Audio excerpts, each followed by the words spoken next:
Hello everyone and welcome all of you to Unacademy, a platform that has helped thousands of students across the country to crack toughest of examinations with the help of top educators, quality content, and not to forget the great learning experience. Therefore, join us on Unacademy and together let us crack 9th and 10th examination with the access to unlimited live and recorded courses from India's best educators. Before I proceed, let me introduce myself. I am Tasneem Ahmed and I have completed my Master's and MPhil in English. I have also been certified in TESOL and I have trained 1,000 plus students. I also have 8 years of professional teaching experience. And be rest assured, you are in good hands. Well, today's topic is the second tense in future. In future tense, and that is future continuous. Before I tell you more about future continuous, let me tell you more about Unacademy and what you will get with Unacademy.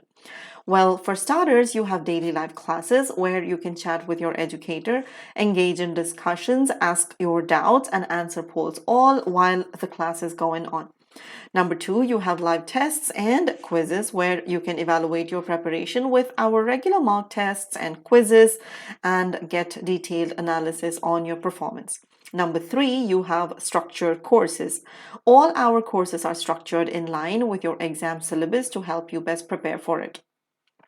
Number 4 is the unlimited access. One subscription gets you the access to all our live and recorded courses to watch from the comfort of any of your device, anytime you want, any grade you want.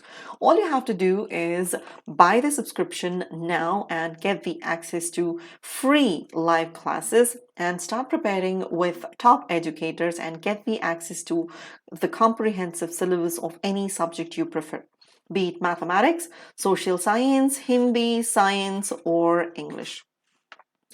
Well, you can also talk to us on Telegram application by downloading the Telegram application, typing the link in the URL, and then clicking on join.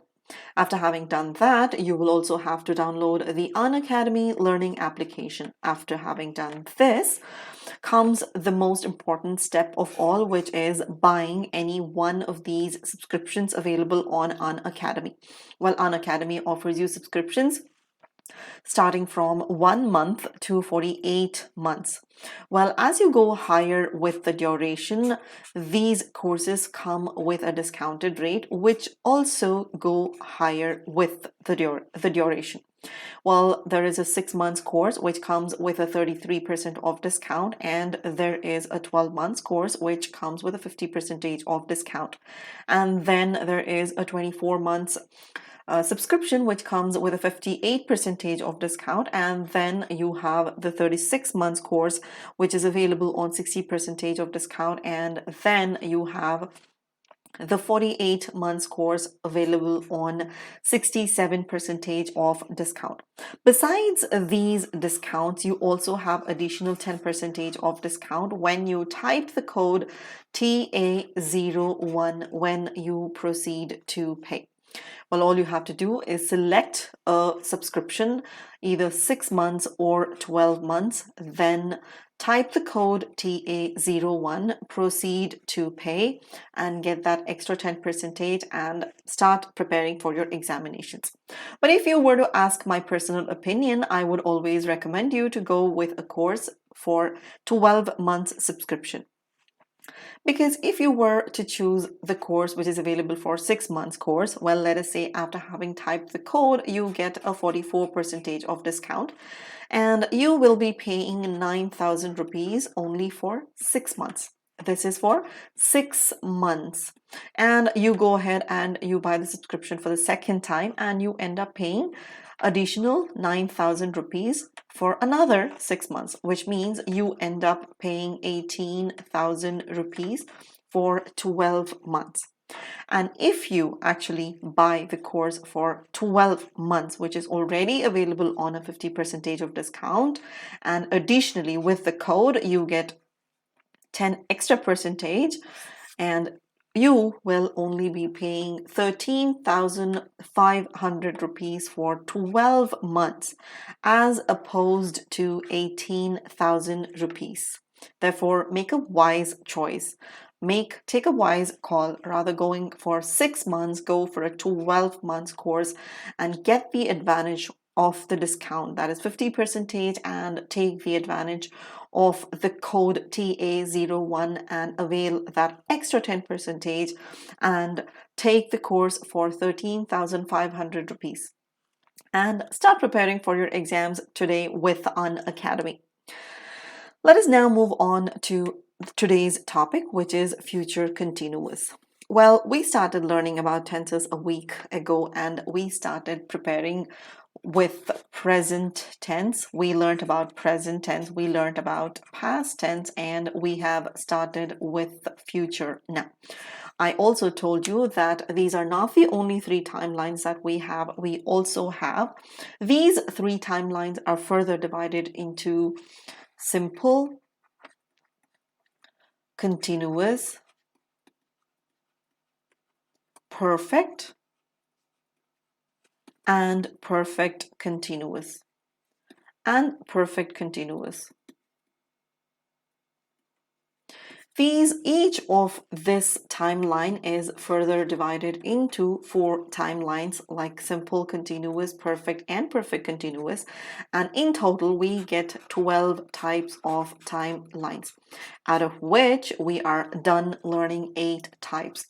That is, we are done with simple present, present continuous, present perfect continuous, and simple past, past continuous, past perfect continuous, and another video which was on simple future. And we are now about to learn future continuous. Well, let us try and understand what is future continuous, and let us try to learn the usages and the sentence structures of future continuous. Well, let us first answer this question. What is a future continuous tense? What do we understand and what are we referring to? Which timeline are we referring to when we are talking about future continuous tense? Well, like all the other continuous tenses, future continuous also speaks about the action which is going on, but this time it speaks about future. It is referring to a future timeline, which means that in future, the action that we are referring to is actually going on. And that is what is called as future continuous. In future, the action will be in progress. That is what we refer to as future continuous. So the next question is, what type of sentence structure does it entail? Well, we will begin with subject. Soon after the subject, we will use will be. And after having used will be, well, do you remember the type of verb that is involved when we are talking about continuous tenses? Well, it is ing main verb. We use subject, we begin any statement with a subject, and then we use the auxiliary, which is future auxiliary will be, and then we end with ing main verb. Before I proceed with the examples, let me take you through the subject types and the verb types that we have. Well, we use nouns and pronouns. We use nouns and pronouns when it comes to subject types. Starting with pronouns, we have 3 types of subjects. Number 1, first person. Number 2, second person. And number 3, you have third person. These are further divided into singular and plural. In singular, first person, we use I, and in plural, we use we. And in second person, we use the subject pronoun as you in both singular and in plural. And for third person, we use singular subjects are, subject pronouns are he, she, and it. And in plural, we use they. These are our subject pronouns. Let me point that out. Subject pronouns. We are not referring to objects over here. We are referring to subject pronouns. And when it comes to nouns, what do we do? When it comes to nouns, what type of subjects do we use? Well, to name a person, we use names like Ben, Ted, Emily, Sarah, or Emma.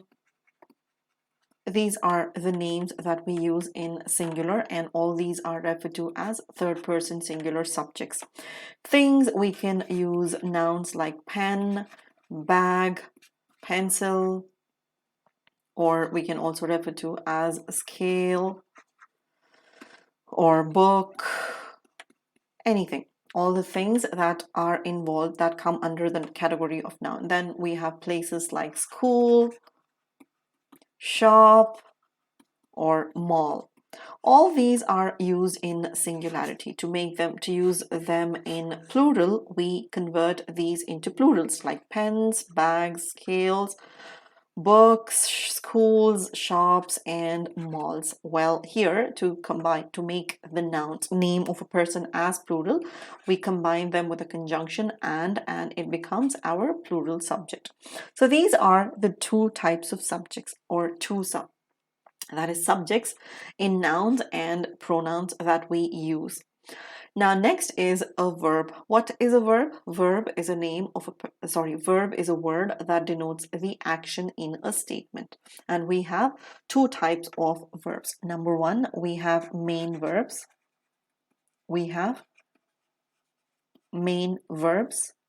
And then we have something called as auxiliaries. We have auxiliaries. These auxiliaries are also referred to as helping verbs.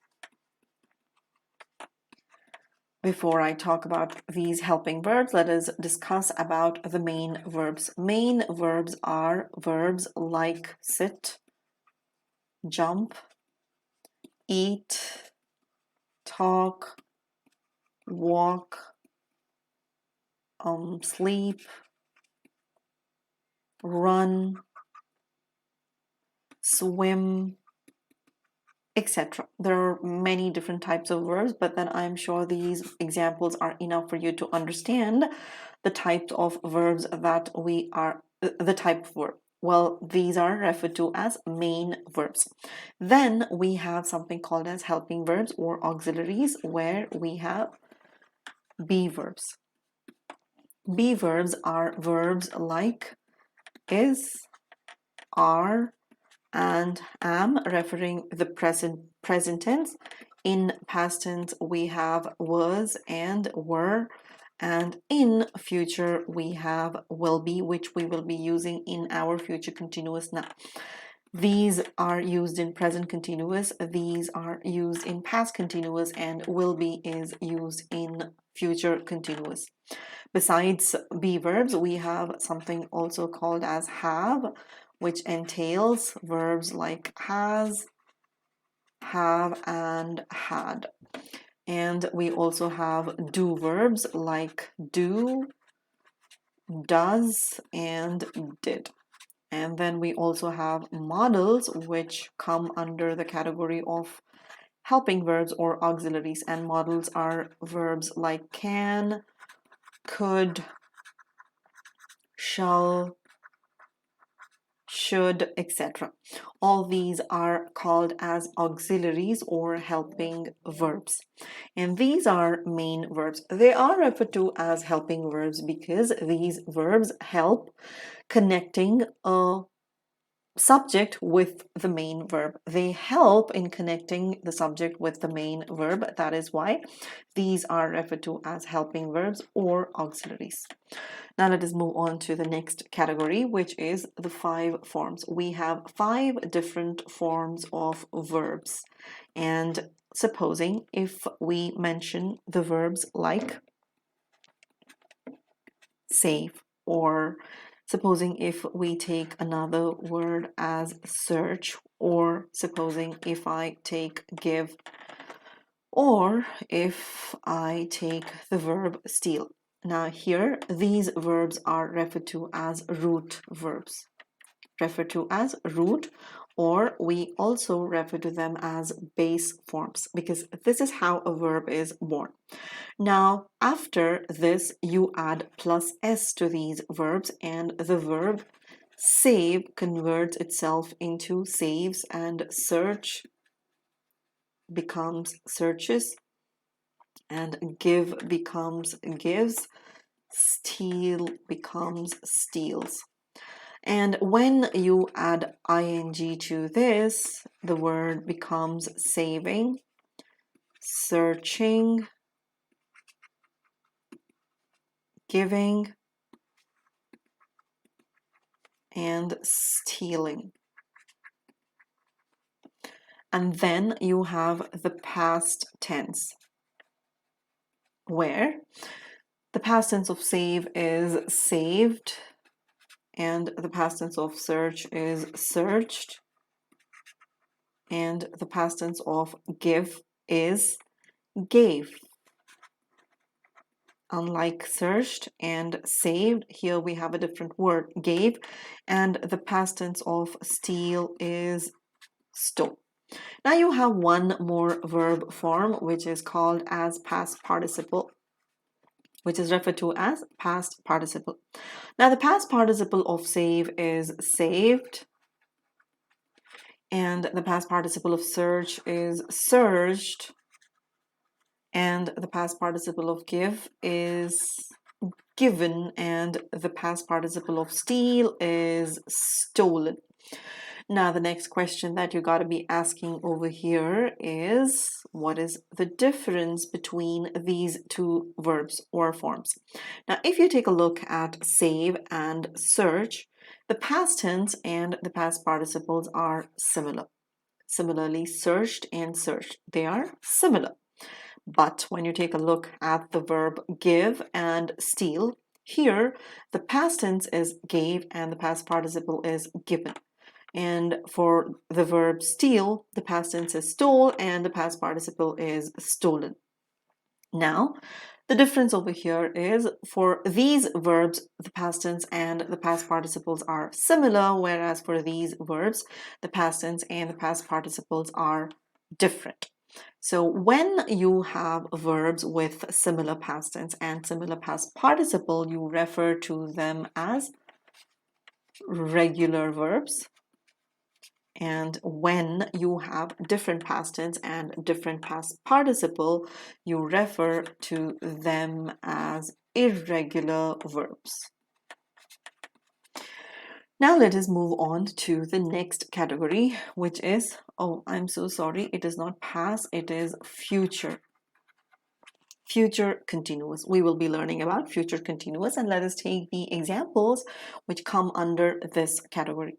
Well, we begin with a subject, and soon after the subject we will use the future auxiliary, which is will be, and then we will use the ing form.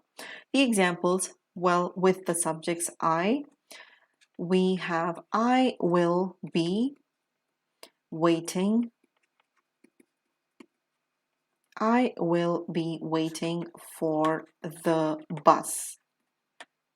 And with the subject you will be asking her to join us on the trip. And full stop. With the subject we will be meeting her at the mall. And with the subject they, we have they will be attending a ceremony tomorrow. And there goes the full stop. All right. Now, We have the subject I, you, we, and they. And like I told you, we use the present be verb. We have will be. I will be, and then we have the ing form. I will be waiting. You will be asking. We will be meeting. We will be attending.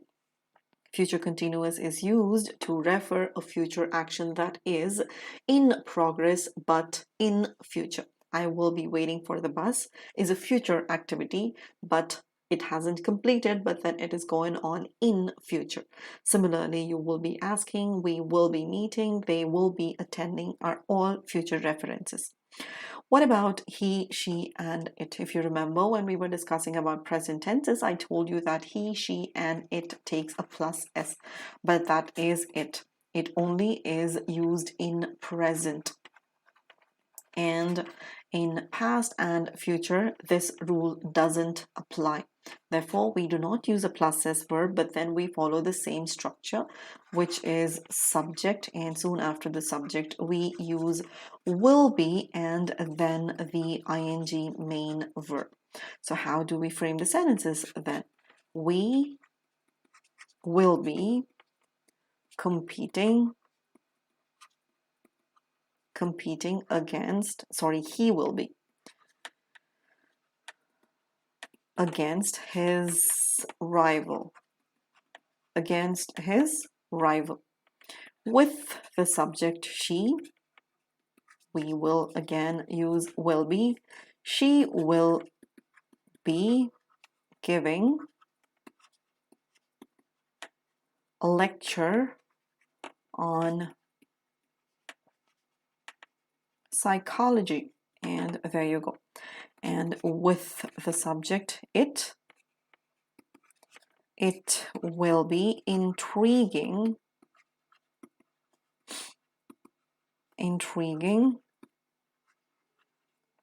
to see them indulge in a verbal battle. He will be competing against his rival. She will be giving a lecture on psychology. It will be intriguing to see them indulge in a verbal battle. All these references are future references, but then we are referring to the action which will be going on in future, which is not completed, still in progress. Now let us proceed towards learning how to convert these statements into negative, or how to formulate the negative statements in present continuous tenses. Excuse me. Well, I will be waiting for the bus. To convert this into a negative, all you do is introduce a negative word over here like this, not, and the sentence goes like this. I will not be waiting for the bus. And with the second one, which is with the subject we will not be meeting her at the mall. Well, let me change the color of the pen. I'm not quite happy with this. Let's see. Okay, with the subject they. Okay, this seems better. They will not be attending a ceremony tomorrow, and full stop. With subject you will not be asking her to join us on the trip. Now here, one thing that you have to notice over here is the auxiliary will be. Okay, I missed out on be. Now here, will be is your auxiliary, and the negative word comes in between when you are using it in separation. will not be. You don't say will be not, but then you say will not be. Will be is your auxiliary and you introduce the negative word in between. But when you contract it, it's obviously easy. You will have to just club the word will and not together and it becomes won't. Therefore, the sentence will go like this. I won't, or we won't. We won't be, I won't be, we won't be, or they won't be, or you won't be. This is how it goes. Well, let me remind you again, the contractions are used only in informal situations and in your speaking, not in your academic usage, not in your academic writing, and not in your formal situations. Make sure, if at all you decide to use a contraction in your language, make sure it is in your speaking alone or in informal writing or in informal situations. If you are in a formal gathering or if you are in a formal situation, and if it is for the academic purposes, I would suggest go with split versions. All right, now let us see how do you convert these statements. I left out the word be, will not be. The same is the structure here, even here as well, with subjects. He, like I told you, bring in the negative word. He will not be competing against his rival. And next one, she will not, bring in the negative word. She will not be giving a lecture on psychology. Then we have the last statement, which is it will not be intriguing to see them indulge in a verbal battle. So there you have your negative word, that is not, which explains or which tells you the negative, that we have negated these statements. To bring them, to contract them, like I told you, will not becomes won't, and the sentences will go like this. He won't be, or she won't be, or you can make it as it won't be. Again, let me tell you, these are used only in your informal situations or in your speaking. Now let us move on and let us try and analyze and try and learn how to formulate the yes or no questions. What are yes or no questions? Yes or no questions are those types of questions where they demand either yes or no in response. How do you frame these questions? Well, all you do is you bring the auxiliary to the front and then you formulate your statement. The sentence structure goes like this. Begin with will. Soon after will, you have your subject and then your be. And after the be verb, you have to bring in your ing main verb. She will. Let us see how we can do that. Will I be waiting for the bus? Well, because this is a question, it demands a question mark. Do not forget to put the question mark at the end. Similarly, we will bring it here, bring the auxiliary to the front, and the question goes like this. Will we be meeting her at the mall? End it with a question mark. The same goes even here as well. Will they be attending the ceremony tomorrow?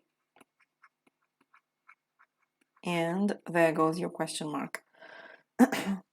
Now, next is with the subject you. Will you be asking her to join us on the trip? And your question mark. Well, this is how you formulate questions, yes or no questions, especially with the subjects I, we, they, and you, and with he, she, or it. There is no compulsion or there is no rule of plus s over here. Plus s is not used. It is only applicable for your present tenses. Well, we will formulate the statements the same exact way. We will bring in the auxiliary and will, here the subject is will he. He. So we will go ahead like this. Will he be competing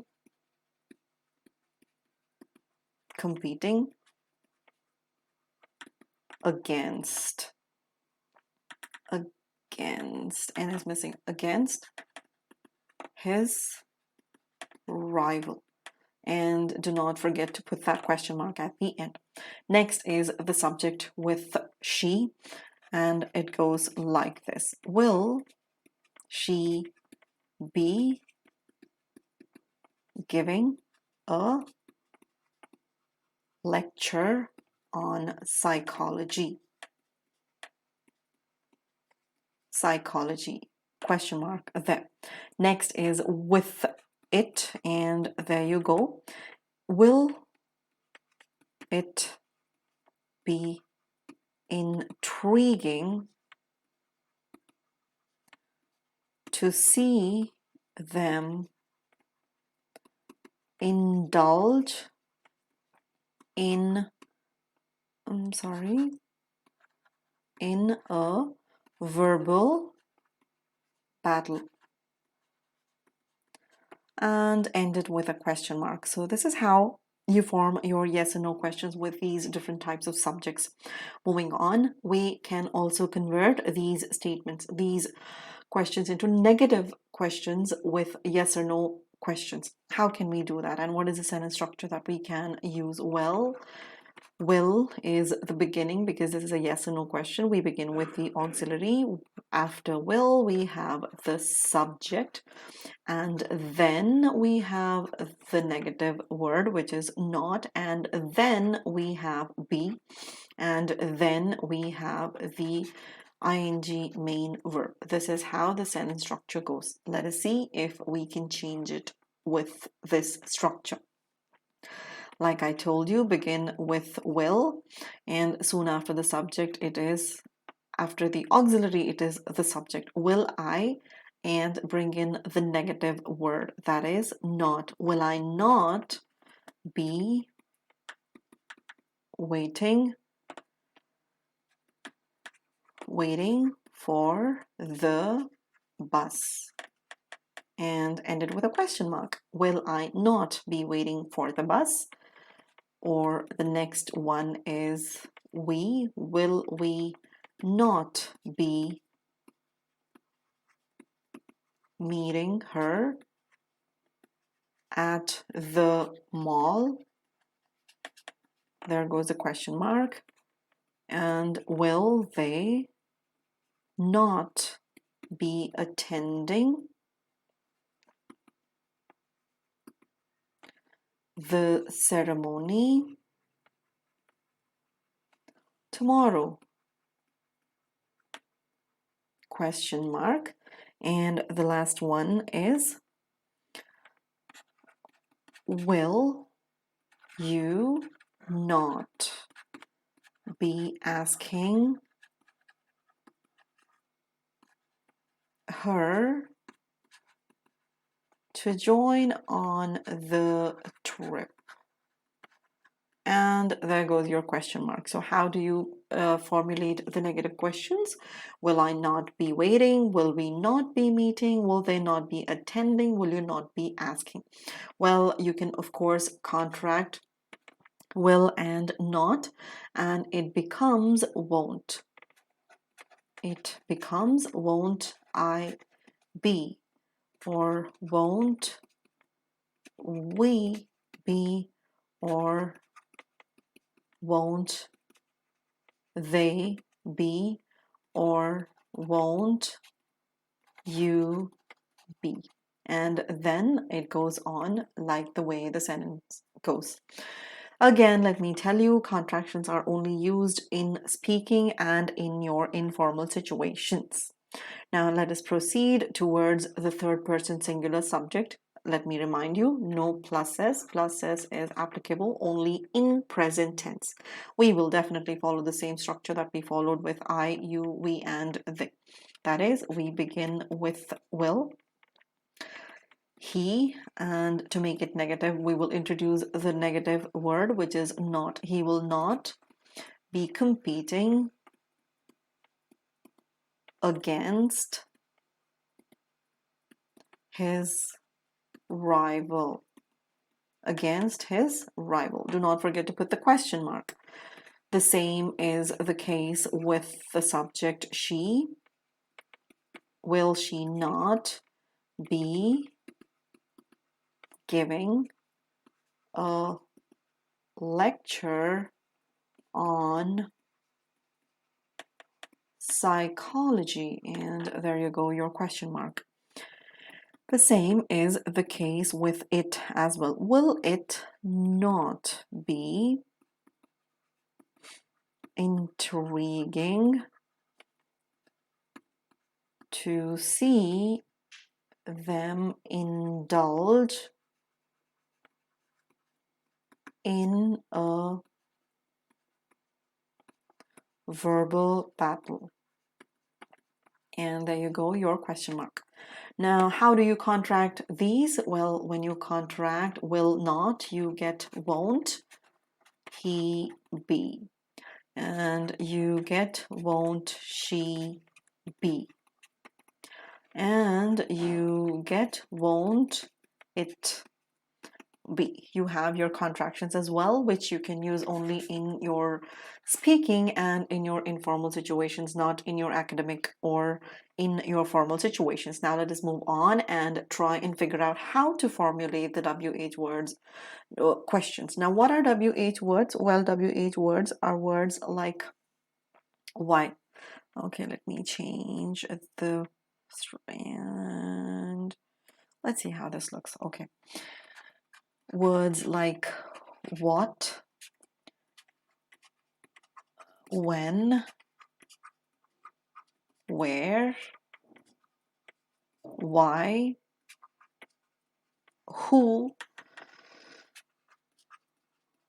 whom, which, and also how. So all these are our WH words. So we need to formulate the questions with these, any one of these words. What is the sentence structure that we are going to use? Well, we will begin with a WH word. Soon after the WH word, we will use will, and then we will use the subject, and then comes the be, will be, the segregation of will be, and then you have your ing main verb. So this is the sentence structure that we are going to use over here. Now let us see how you can convert this. Like I told you, with yes or no questions, you bring the auxiliary to the front. Definitely the same thing is going to happen over here as well. But before the auxiliary, you also put in the WH word, any one of these words. Let us take why. Why will I be waiting for the bus? Why will I be waiting for the bus? Or for the second one, let us take the word where and will. Where will, I'm sorry, the subject is we here. Where will we be meeting her. To make it a meaningful statement, let us eliminate at the mall because that's going to be the answer for the question, right? Therefore, to make it as a meaningful question, let us eliminate that section. Now for the third usage, which is they, let us bring in the word when and your auxiliary will, your subject they, your auxiliary be, and your main ing verb, that is attending. When will they be attending the ceremony? Question mark, and we will eliminate the word tomorrow because that's going to be the answer for the question. When will they be attending the ceremony? They will be attending the ceremony. It's supposed to be the ceremony tomorrow. Now with the subject you, let us bring in the question word as whom. And all right, whom will you be asking her? No, that's going to be the question, right? Whom will you be asking to join us on the trip? And there goes your question mark. And the answer to the question is, you will be asking her to join us on the trip. Now let us move on with the subjects he, she, and it. Remember, plus s doesn't apply over here. It is only applicable in present tense alone. And as we are discussing about future, the plus s rule doesn't apply over here. Therefore, we will use will be instead of plus s verb over here. And we, of course, will bring the auxiliary here. But as we are discussing about WH questions, we will bring in the word whom. Whom will he be competing with?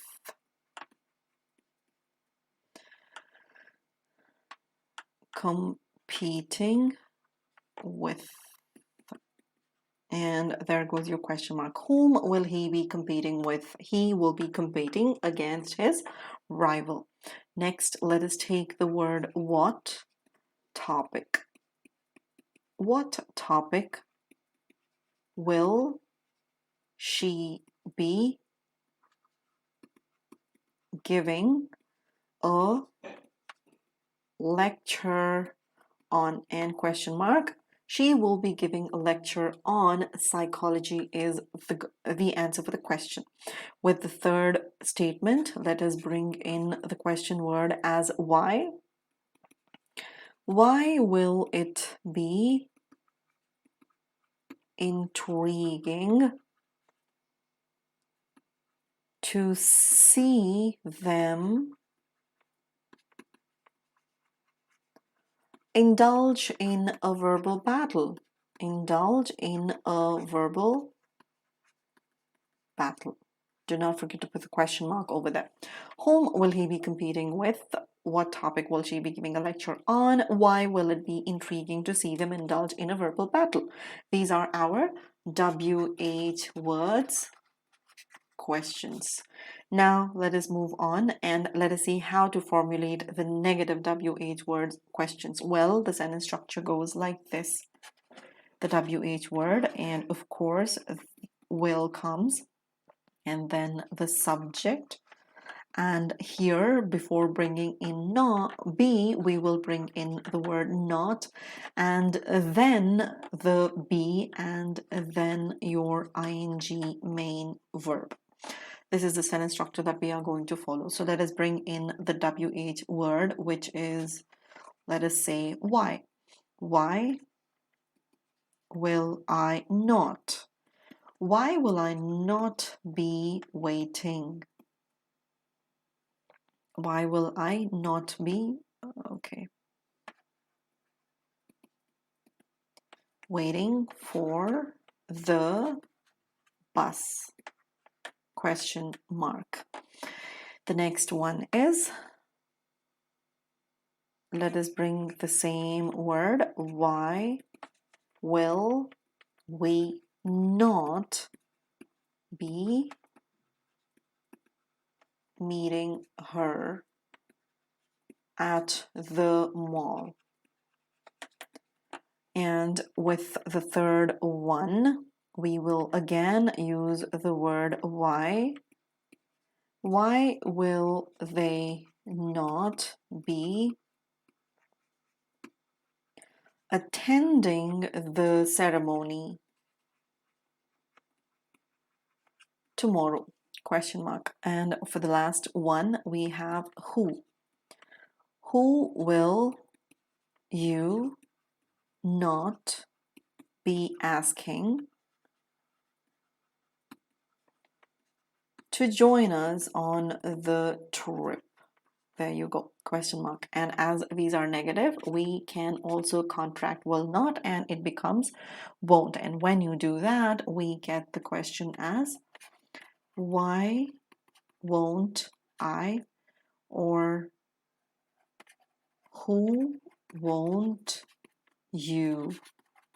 And you can replace this with we or they. Let us check with he, she, and it. The sentence structure still remains the same. We will begin with the word here, who. Who will he not be competing against? Who will he not be competing against? Question mark. And for the second one, let us take what. What topic will she not be giving a lecture on? There you go with your question mark. What topic will she not? Who will he not? And the third one is why will it not be intriguing? Why will it not be intriguing to see them battle, to see them indulge in a verbal battle? Question mark. And there you have your negative word. And how do you contract these? Well, in contraction, you get who won't he be? Or what topic won't she be? Or why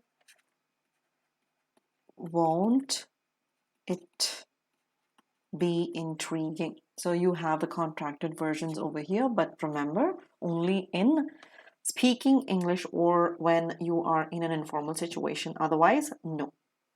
Now let us proceed towards learning the usages of future continuous. Continuous itself is self-explanatory, and we are talking about the action that is in progress. Well, number one, the first usage is to express an action that will be going on in future at some point. As I told you, future continuous is used to refer to a future action but in progress. So what are those situations? If I give you the example of we will be learning grammar tomorrow.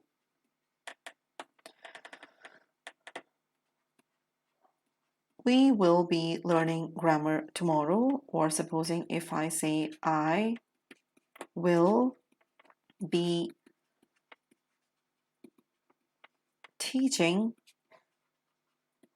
tenses tomorrow, or to be precise enough, tomorrow's topic is going to be I will be teaching you future perfect tense tomorrow. And you will be learning tenses tomorrow.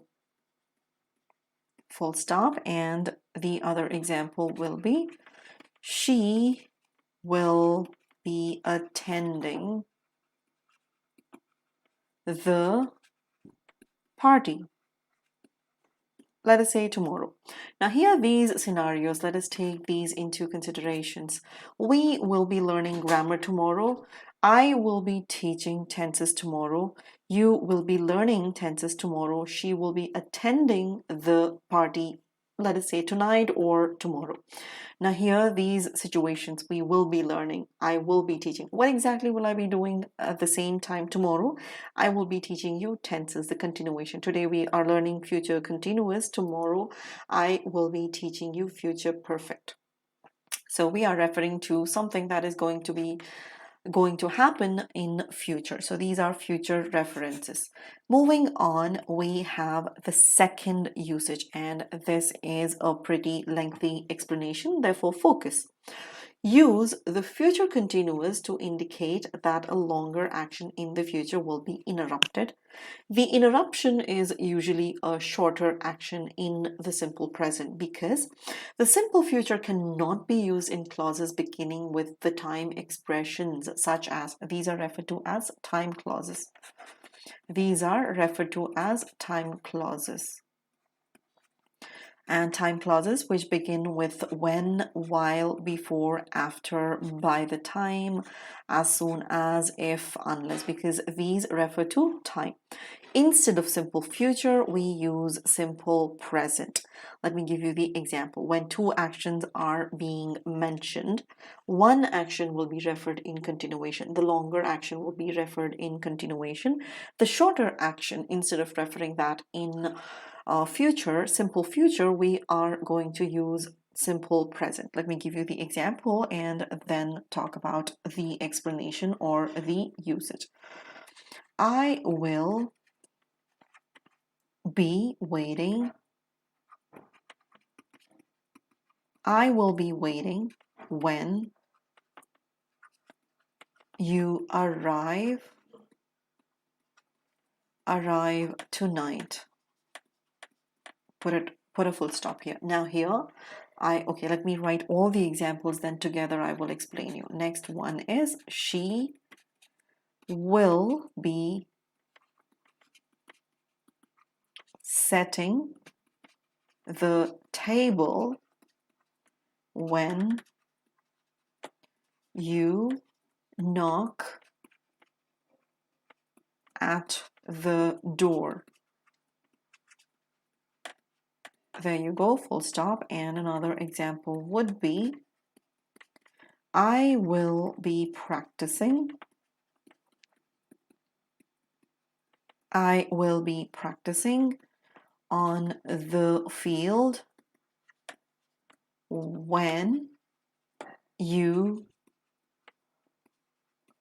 come to pick me up. Now let us analyze these examples. I will be waiting when you arrive tonight. Now here we have got two clauses. Number one is I will be waiting is our clause number one. How about I describe this with a different color so that you can have, let us say, okay, let me take yellow. I will be waiting is your clause number one. And then you have clause number two, which is when you arrive tonight. So if you pay attention, the explanation which I told you in this previous slide was, use the future continuous to indicate that a longer action in the future will be interrupted. The interruption is usually a shorter action. Let us analyze. I will be waiting. This is a lengthier action which is referred in present continuous. I will be waiting. Subject will be and then ing form. And the other action happened when you arrive tonight. So waiting was going on for a longer period of time, and then arriving happens, and the process of waiting ends over there or is interrupted. Therefore, two actions are happening over here. Number one, you have your first action, and here you have second action. Therefore, when you arrive, you have your subject and then your root verb. Therefore, this is your simple present. Like I told you, with time clauses, when you have when is a time clause, is a conjunction that represents a time clause. Therefore, you do not use simple future, but instead you use simple present. Similarly, she will be setting the table when you knock at the door. So she will be setting the table. So this is again a lengthier action. Setting a table requires a great amount of time. Well, certainly at least some time. But knocking the door, comparatively with knocking the door, setting the table is a lengthier process. So she will be setting the table. That process will be going on when you knock at the door. So you can see that you knock at the door has been represented in simple present. Next is I will be practicing on the field when you come to pick me up. So there you have when you come to pick me up. Again, we have used simple present. And there you have, I will be practicing is obviously a lengthier action. Coming and picking up is a shorter action. So we use these usages when we are mentioning two different actions. One is expressed in future continuous like this, and another in simple present. All right. Now let us move on to the next usage, which is, to express the actions which are going on now and are expected to continue in future too. That is when the present and the future are connected, and the actions are going on now as well. They are in progress in now as well, and even in future they will be in progress as well. Let us take the examples to get the clarity on this. The weather report says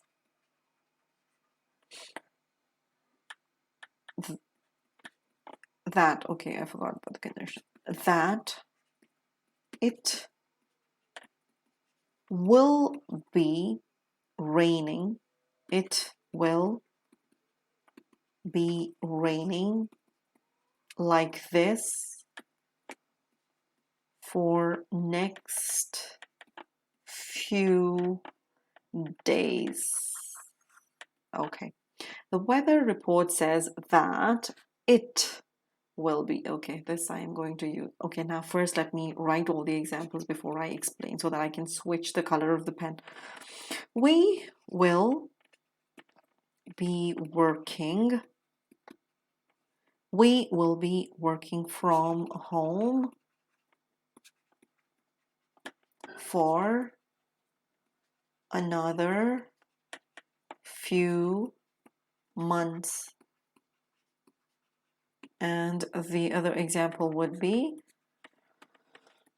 the schools will be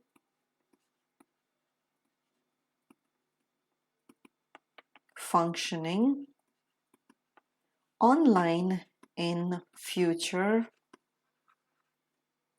if the vaccine is delayed. Now let us take the other color. Let us take, all right, this color. So here, the weather report says that is the report. The weather report says it will be raining. It will be raining like this for next few days. So if you analyze the whole statement, we are talking about the action which is already going on right now. That is, it is at the moment, it is raining. And then the report comes out about future. And the future also says that, the report says that even in future, it is going to continue raining for a couple of days. The weather report says that it will be raining like this for next few days. So obviously this is a future reference, therefore we are talking about future as well. So here the action is going on at the moment in present scenario as well, and again in future as well. The same is the case with the second statement, which is we will be working from home for another few months. Well, obviously, at the moment, everybody is working from home because of this COVID situation, pandemic situation. Therefore, working from home is going on at the moment as well, and it is not going to end in the near future. It is going to continue for another, at least for a couple of months. So that is a situation that includes present and future both. Similarly, the schools will be functioning online in future if the vaccine is delayed. Well, obviously, the schools at the moment cannot risk sending students because it's not an easy task managing or asking those tiny kids to maintain social distancing. They really won't be aware of, the severity of the situation. Therefore, managing all those students in one room is quite difficult. Therefore, if the vaccine is going to be delayed, well, the schools will continue functioning online for another few months. We don't know how long, but in future, definitely. So these are future references that we have, which are going on right now as well, and also for in future. It will continue in future as well. The next usage is when. The next usage is to express two actions going on at the same time. Like this. It will be, sorry, not it will be, I will be. I will be cleaning the house while you will be doing the dishes. Full stop. And the other example is I will be driving while they will be guiding me through.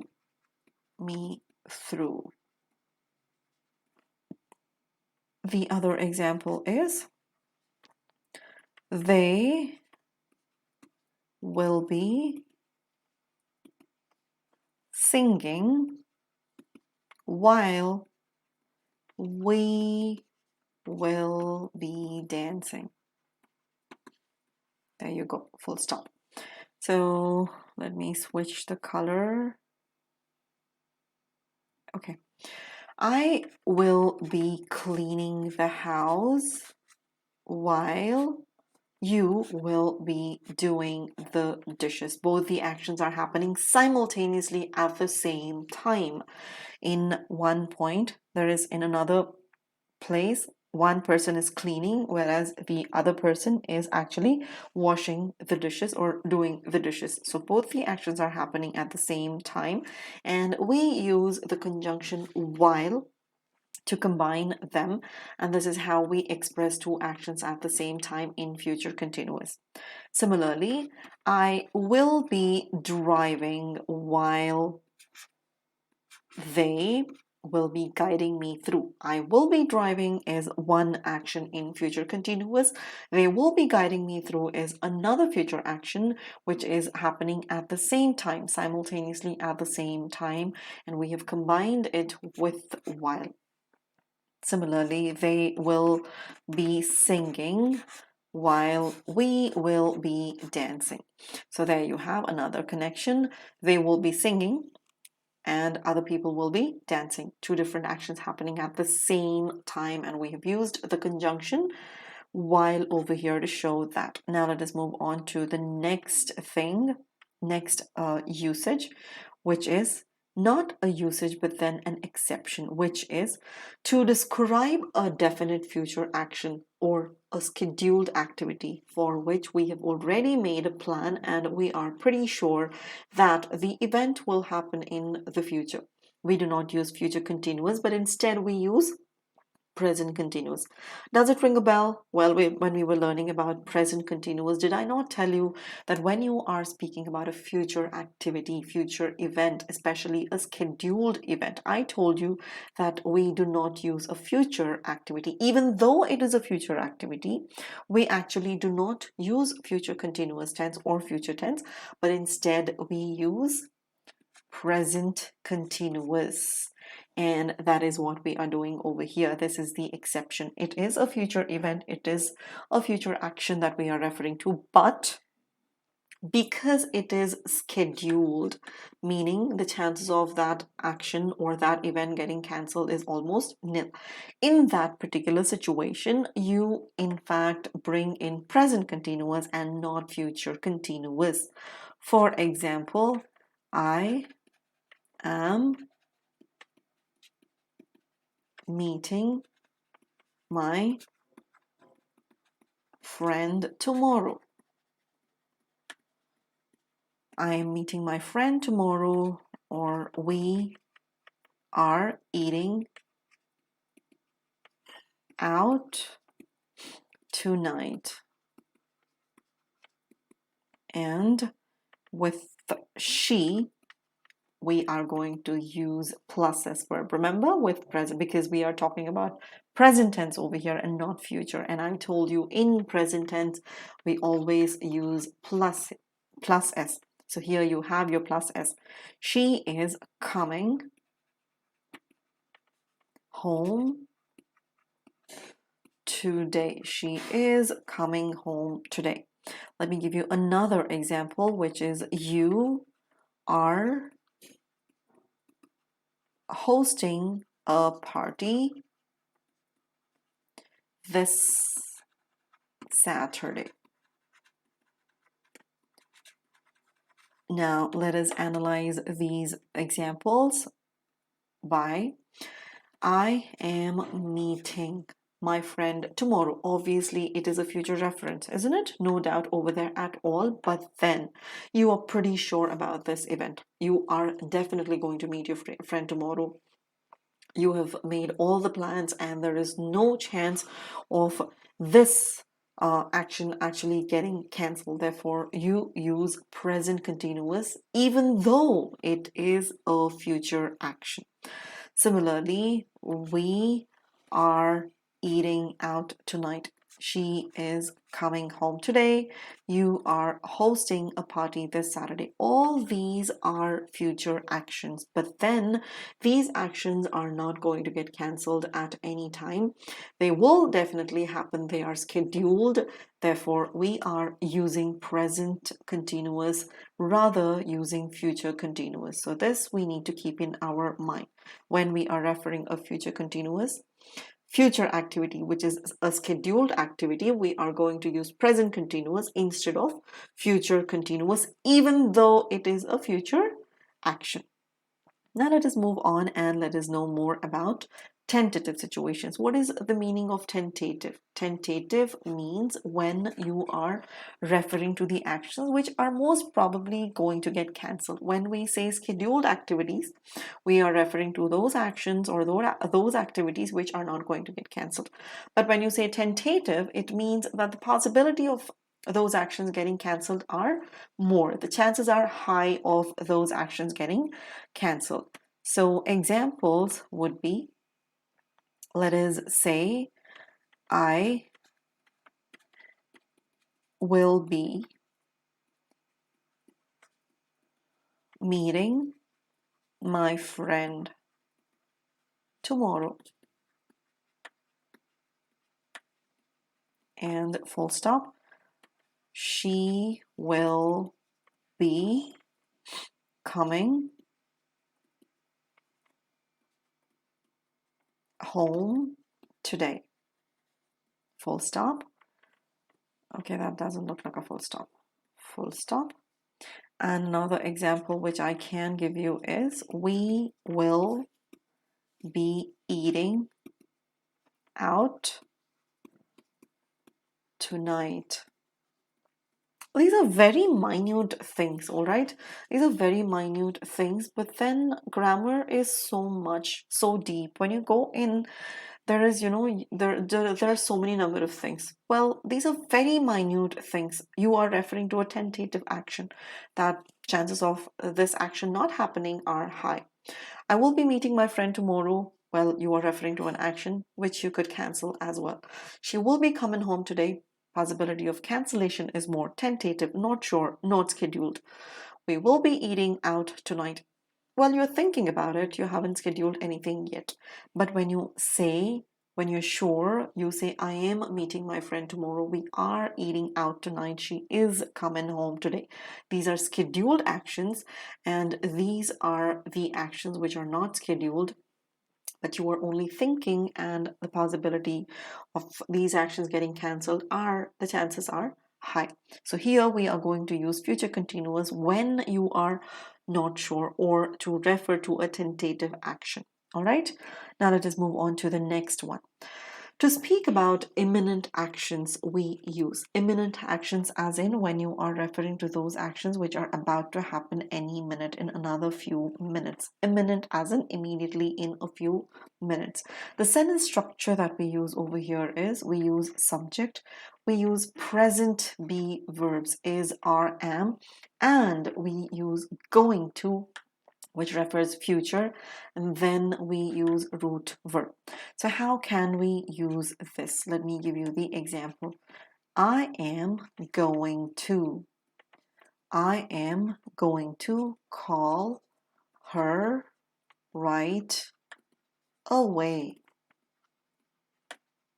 I am going to call her right away. I'm going to call her right away. This is about the imminent action. When I say right away, we are referring to the action which is going to happen immediately in another few minutes.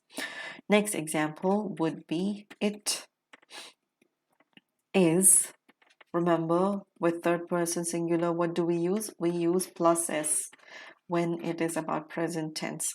Well, this is certainly the usage of present, but then this refers to future. So we are going to refer to future activity, which is going to continue in future, but with present be verbs and going to. It is going to rain any minute. It is going to rain any minute. Now, next is he is going to fall. He is going to fall. So if you see children playing and if they are walking, in a very clumsy way, obviously you look at them and you're like, okay, hold on to him, be careful, he's going to fall. So that can, the very next moment, after a few minutes or so, the child could fall. Again, referring to an imminent action. Next example would be, we are going to reach home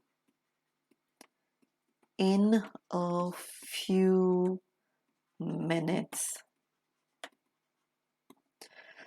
We are going to reach home in a few minutes. Well, if you take the example of these examples over here, I am going to. Am refers to present, going to refers future. I'm going to call her right away. About to happen any minute. It is going to rain any minute. Well, it looks cloudy, it's thundering and all of that, therefore it is going to rain any minute. Similarly, he is going to fall. We are going to reach home in a few minutes now. So this is our reference for imminent actions, future actions. One thing which I've been telling you over and over is when it is about stative verbs. What are stative verbs? Stative verbs are those which show or describe a state of mind or a condition. Like, for example, there are two types which you can refer to as mental states. Mental states and another as emotional state. Emotional state, like for example, when you say mental state, verbs like believe, know, understand. And when you say emotional, we are talking about love, hate, dislike. All these are our emotional states. There are two types of verbs, stative verbs and also action verbs. If you have watched my video on verbs and the types, I have discussed almost all the possibilities of different types of verbs, in all the possibilities of a verb being segregated into. In the beginning of this video, I pointed out the regular and the irregular verbs, and here we have stative and the action verbs. Action verbs are verbs like run, walk, swim. Well, these verbs refer to action. Running, it involves a physical activity. Walking, it involves a physical activity. Swimming involves a physical activity. But do you think the word believe, does it involve any kind of physical activity?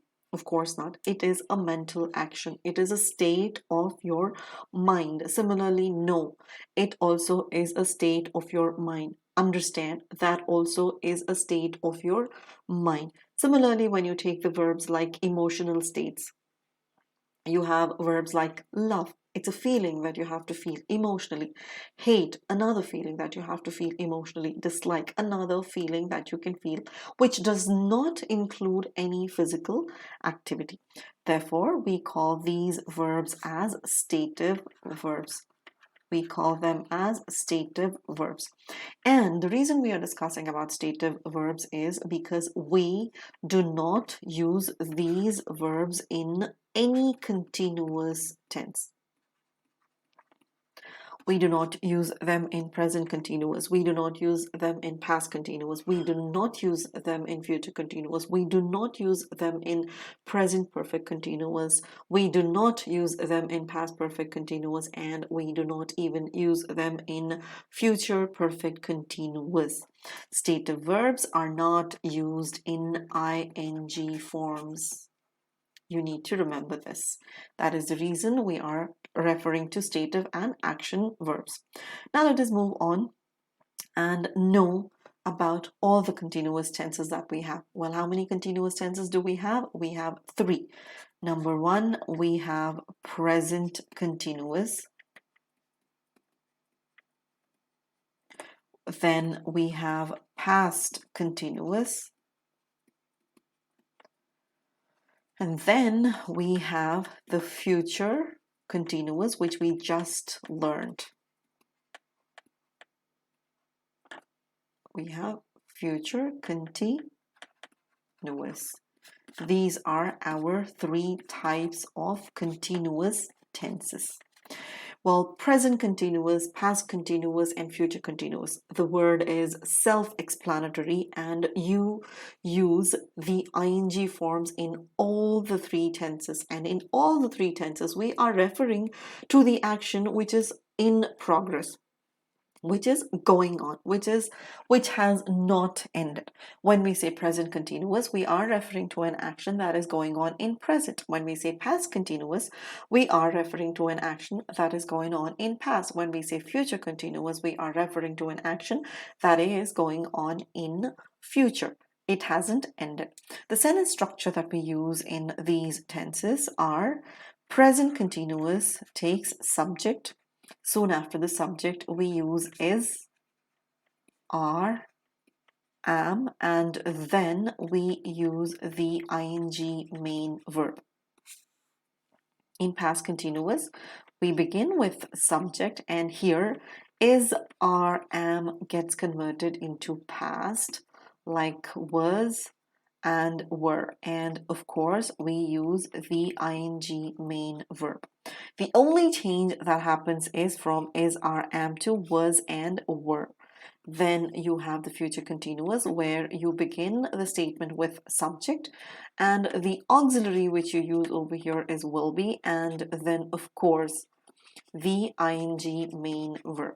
Now again, focus on the structures over here. Is, are, am in present gets converted into was and were, and in future it gets converted into will be. But the subject is same, ing verb remains same. Supposing if I give you the example of I am teaching. I am teaching, or with the subject she, he, or it. If we say she is teaching, when you convert that into past tense, I remains the same, but the past tense of am is was, and ing verb remains same, and you say I was teaching. Supposing if you say you are teaching, then it gets converted into you were. Are gets converted into were, and the verb remains the same.